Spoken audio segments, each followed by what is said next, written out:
Landscape po? Oo, landscape.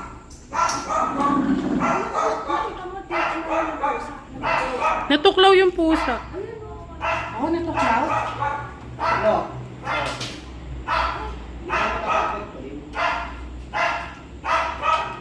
Ay, kagaling naman yun.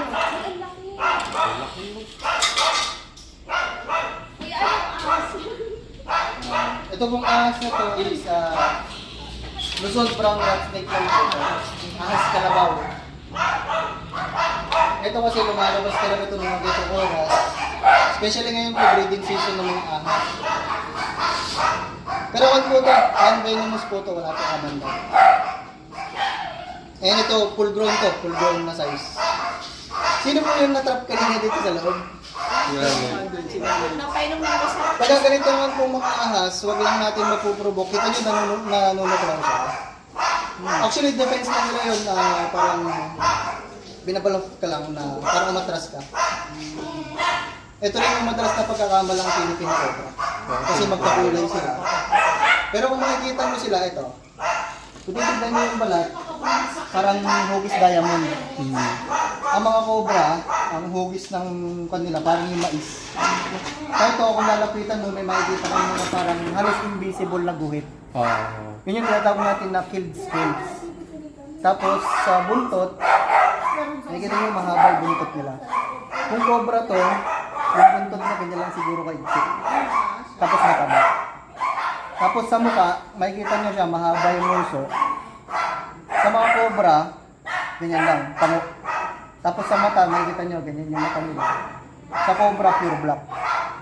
And kung ganito kahaba ang cobra, yan, yung ganyan kahaba na size.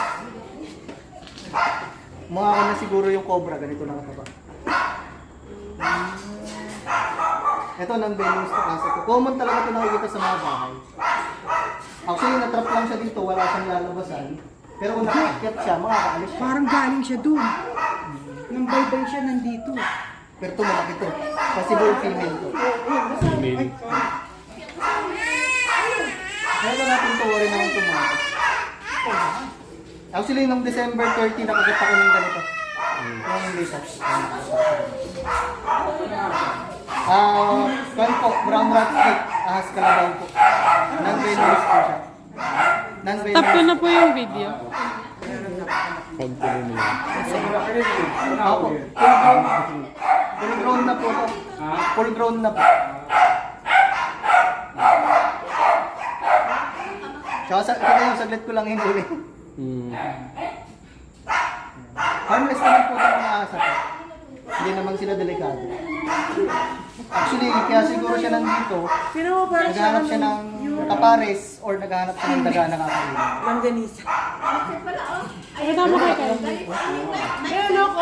Laki no. Yung cobra malapad lang yung ulo eh no. Apo. Tsaka ang cobra po, pango po ang cobra na itim ang mata. Tapos yung kulay Halos parehas po. Anong klaseng asya? Rat snake. Brown rat snake. Halos kalabaw. Hindi, naguluhan din ako kasi nga ganyan din yung kulay ng cobra. Haba pala. Ano? Opo, halos talagang, ito talaga ang madalas na pagkakamalang na Philippine cobra. Ayan. Opo, kasi magkamukha sila ng kulay, especially sa kulay. Kasi kung nakakita naman tayo ng ahas, Talaga mo siyang parang basa? hindi po, ang makinis lang. Kuya, sa tingin mo may kasama pa yan? Wala. Actually naman po itong mga to madalas mag-isa lang. Ah, gano'n. Klase. Naligaw lang naman po ito. Ang galing po kasi nito, kunyari nakita niyo siya ngayong gabi dito, bukas wala na siya. Aayos na siya dun sa lugar niya. Unlike po yung cobra, nakita niyo ngayong gabi dito, kahit isang linggo, isang buwan, pasok pa rin yan siya. Kung hindi na. doon sa dulo maraming Ngayon, marami po nagsasabi na parang basa. Oo nga. Pwede niyo pong himasin.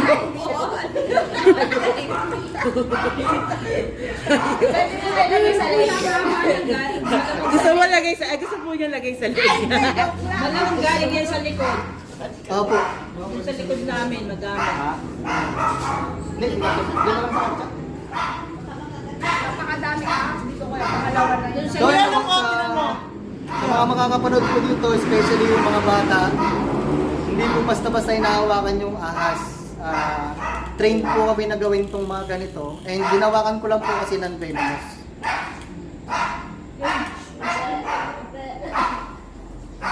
Pero ano, tita, nalabanan niya yung ano. And after po nito, pag nailagay ko na siya sa lagayan, i-educate ko po kayo. Para alam po natin yung mga dapat gawin. Oo, Just in case kasunod ko na- kay nanay kanina, nandun siya sa upuan, no? Ano gagawin niya pag nandyan na? Pero malaki ano, kuya. Pero ang laki po.